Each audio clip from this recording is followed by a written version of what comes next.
പുതിയൊരു വീഡിയോയിലേക്ക് എല്ലാവർക്കും സ്വാഗതം. ഇന്ന് നമുക്ക് നല്ല നാടൻ രീതിയിൽ ചിക്കൻ കറി എങ്ങനെ ഉണ്ടാക്കിയെടുക്കുന്നത് എന്നൊന്ന് കണ്ടു നോക്കാം. ഒരു പാനിലേക്ക് അല്പം വെളിച്ചെണ്ണ ഒഴിച്ചു കൊടുക്കാം. നമ്മൾ നാടൻ രീതിയിൽ ഉണ്ടാക്കിയെടുക്കുന്നതായതുകൊണ്ട് തന്നെ വെളിച്ചെണ്ണയാണ് എടുത്തേക്കുന്നത്. ഇനി ഇതിലേക്ക് ഇഞ്ചി വെളുത്തുള്ളി ചതച്ചത് ഇട്ട് കൊടുക്കാം. ഇഞ്ചി വെളുത്തുള്ളി നന്നായി തന്നെ ചേർത്ത് കൊടുക്കണം. ഒരു വലിയ കഷ്ണം ഇഞ്ചി, ഒരു കൂടം വെളുത്തുള്ളിയാണ് ഞാനിവിടെ എടുത്തേക്കുന്നത്. ഒരൽപ്പം തേങ്ങാക്കൊത്ത്, ഒരു 5 സവോള ചെറുതായി അരിഞ്ഞെടുത്തത്. ഇതുപോലെ പൊടിയായി അരിഞ്ഞെടുക്കുവാണെങ്കിൽ പെട്ടെന്ന് തന്നെ ഇത് വഴന്ന് കിട്ടും. ഇനി ഇതിലേക്ക് ആവശ്യത്തിന് ഉപ്പും കൂടി ഒന്ന് ചേർത്ത് കൊടുക്കാം. എന്നിട്ട് ഒന്ന് മിക്സ് ആക്കി കൊടുക്കാം.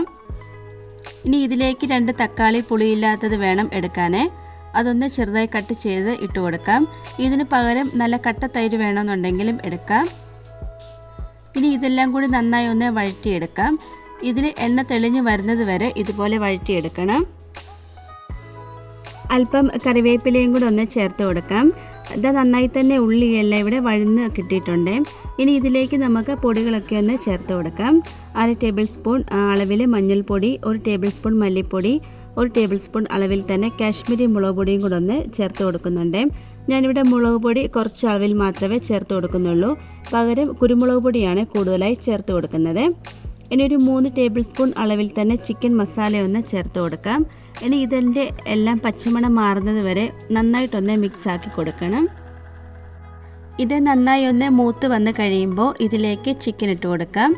ചിക്കൻ നന്നായി കഴുകി വൃത്തിയാക്കി എടുത്തതാണ്. 1 കിലോ അടുത്തുണ്ട്. ഇതിലേക്ക് ഇട്ട് നന്നായി ഒന്ന് മിക്സ് ആക്കി കൊടുക്കാം.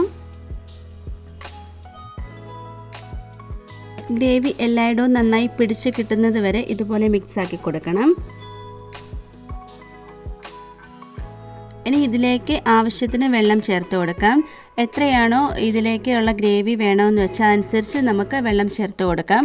പിന്നെ കുറച്ചും കൂടെ ഇതിൻ്റെ ഉള്ളിൽ നിന്ന് വെള്ളം ഇറങ്ങും. അതനുസരിച്ച് വേണം വെള്ളം ചേർത്ത് കൊടുക്കാനായിട്ട്.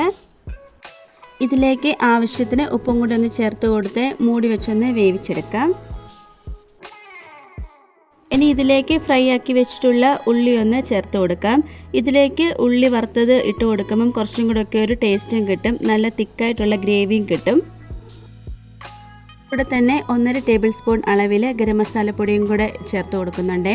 ഗരം മസാലപ്പൊടിയൊക്കെ നമുക്ക് വീട്ടിൽ തന്നെ പൊടിച്ചെടുക്കുന്നതായിരിക്കും കുറച്ചും കൂടെ നല്ലത്.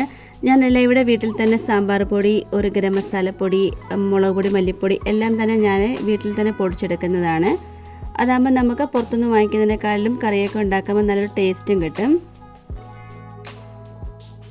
ഒരു 3 ടേബിൾ സ്പൂൺ അളവിൽ തന്നെ കുരുമുളക് പൊടിയും കൂടെ ഒന്ന് ചേർത്ത് കൊടുക്കുന്നുണ്ട്. നാടൻ ചിക്കൻ ആയതുകൊണ്ട് തന്നെ കുരുമുളക് പൊടി ഏറെ ചേർക്കുന്നതായിരിക്കും കുറച്ചും കൂടെ നല്ലത്. ഇനി ഇത് നന്നായി തന്നെ ഒന്ന് മിക്സ് ആക്കി കൊടുക്കണം. ഇനി ഇതിലേക്ക് നമുക്ക് കടുകൊന്ന് താളിച്ചു കൊടുക്കാനുണ്ട്. ഓയിൽ ചൂടായി വന്നിട്ടുണ്ട്. 1 ടേബിൾ സ്പൂൺ അളവിൽ കടുക്, വലിയ ജീരകം, ഉള്ളി ചെറുതായി അരിഞ്ഞെടുത്തത്, അല്പം കറിവേപ്പില എല്ലാം കൂടി നന്നായിട്ടൊന്ന് വഴറ്റിയെടുക്കണം. ഇത് നന്നായി ഒന്ന് വഴന്ന് വന്ന് കഴിയുമ്പോൾ നമുക്കിത് കറിയിലേക്കൊന്ന് ഒഴിച്ചു കൊടുക്കാം. എന്നിട്ടിത് നന്നായി തന്നെ ഒന്ന് മിക്സ് ആക്കി കൊടുക്കണം. ഇതാ നമ്മുടെ വളരെ രുചികരമായിട്ടുള്ള നല്ല നാടൻ ചിക്കൻ കറി റെഡി ആയിട്ടുണ്ട്. കപ്പ, പൊറോട്ട, ചപ്പാത്തി അതല്ലെങ്കിൽ ചോറിൻ്റെ കൂടെ ഒക്കെ കഴിക്കാൻ പറ്റിയ ഒരു അടിപൊളി ചിക്കൻ കറിയുടെ റെസിപ്പിയാണ്. ഇതിലേക്ക് ഉള്ളി ഫ്രൈ ആക്കിയത് എന്തായാലും ചേർത്ത് കൊടുക്കണം കേട്ടോ. അതാണ് ഇതിൻ്റെ ഒരു ടേസ്റ്റ്.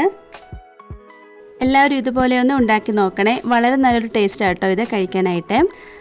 ഇന്നത്തെ നമ്മുടെ ഈ റെസിപ്പി എല്ലാവർക്കും ഇഷ്ടമായി കാണുമെന്ന് വിചാരിക്കുന്നു. ഇഷ്ടമായിട്ടുണ്ടെങ്കിൽ ലൈക്കും കമൻറ്റും സബ്സ്ക്രൈബും ഒന്നും ചെയ്യാൻ മറന്നു പോകരുതേ. അടുത്ത വീഡിയോയിൽ കാണാം. Thank you.